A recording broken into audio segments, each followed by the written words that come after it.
T to the V to the L to the I to the N to the E, TVLine. Welcome, Sleepy Hollow. A piece of housekeeping business that we need to take care of first, and we need to welcome new series regulars John Noble and Lyndie. Thank you so much. Congratulations. Thank you. Have they been very welcoming to the two of you? Not so much. Have things changed now that you're a series regular? It's not so good. No. The sandwiches are better. Ichabod and Abby ended the season in a precarious situation. You were in a box, you were in purgatory. How quickly does that situation get resolved? We give you long enough to enjoy me being in a box and Nicole running around purgatory. I think it would be too much to give away to say how long or by what force we come out. But if we come out, am I giving too much away already? That was a bit. Purgatory looked kind of fun. Like, I would have played around in that dollhouse as a kid for a while. That's interesting. It says a lot about you. Yeah. Not the worst purgatory to be in, right? Those bright primary colors. I think it's trippy. It's just not. It's not Abby's thing. I think what's cool about the way that they've created the torture for both of us is that they're really personal. One is history, Abby and Jenny as children, and the other one is like a replaying of the beginning of the entire show where he was in the box initially.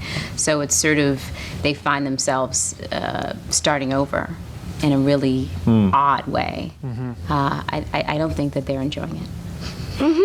But the cool thing is you'll see different sides of them trying to figure their way out of it. I think that's safe to say. What can you tease about Abby and Jenny's mom? We discover early on in the season that Abby and Jenny's mom actually had supernatural inclinations, or she was also tormented by demons. And a lot of people misread that as being insane or being a liar.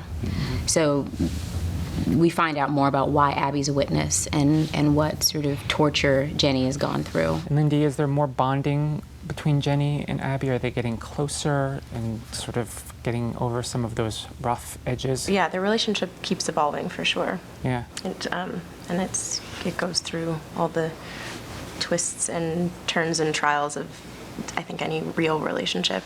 And what's Jenny's part of the fight in season 2? How does she sort of figure into things, assuming that she survives? I'm guessing she survives since you're here. And a series regular. Right. Well, I mean, it is Sleepy Hollow, so I guess she could really be dead and just running around.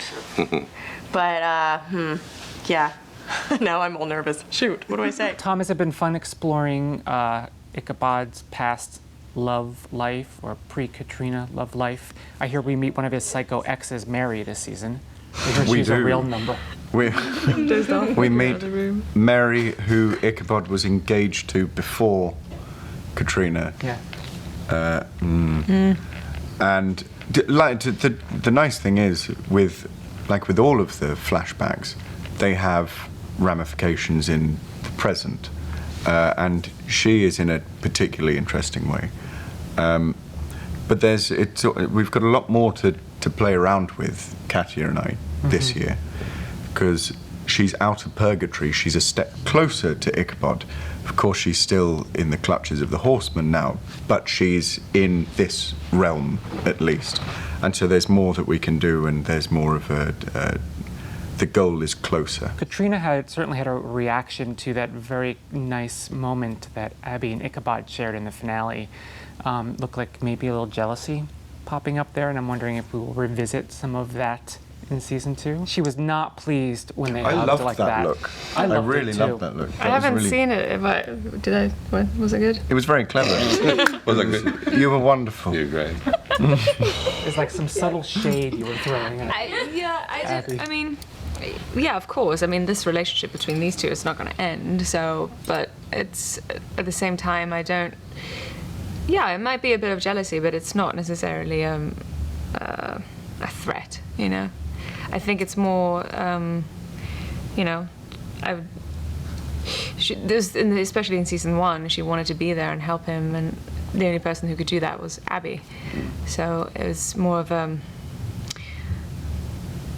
think, maybe people see it as jealousy, but I felt it was more of a guilt thing that I couldn't be there, and that made me jealous rather than I thinking that there's something between the two of them. What can you say about Henry's reign of terror in season 2? Huge.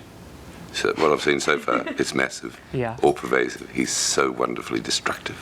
Yeah. He destroys towns and relationships and societies, because he's had his revenge. I mean, he had a great revenge on Mum and Dad at the end of season 1, and now he's doing what he has to do as a servant of Moloch, and he's preparing the world for the apocalypse. But he becomes a lawyer too, which is pretty appropriate, and so he basically, in a sense, becomes the mayor of Sleepy Hollow. He's like the man in Sleepy Hollow, and no one knows this except these guys. So it's really cool, and that the slow reveals. I mean, the first time that Abby sees him, she, what? It's Henry, crossing the road. There's like this. What the hell is that? What's he doing here? And I had a great scene also with you, didn't I? Remember that one we did early in the piece? Mm-hmm. It's like nobody knows what to expect. Most of them didn't even know, nobody knew what Henry was until the final 15 minutes. Mm-hmm. And suddenly there's this man that controls all. Yeah. It's fun. But I think so we're playing that at present. But I think the arc of the season will then enrich it with, well, what happens in a family? You know, mum and dad and a kid, no matter how much they've grown apart, there's still that love. And is he redeemable? And that makes for a good human story. That's where we will go eventually. I don't know how it'll finish yet. But. Yeah, when we're fighting a war against, when the enemy is really two people, he's the horseman of war and he's my son, there are two different tactics that you can have when you attack him. You can attack him as war or as someone very personal, and that's been a fun thing to explore. The arguments that leads to between how best to fight the war.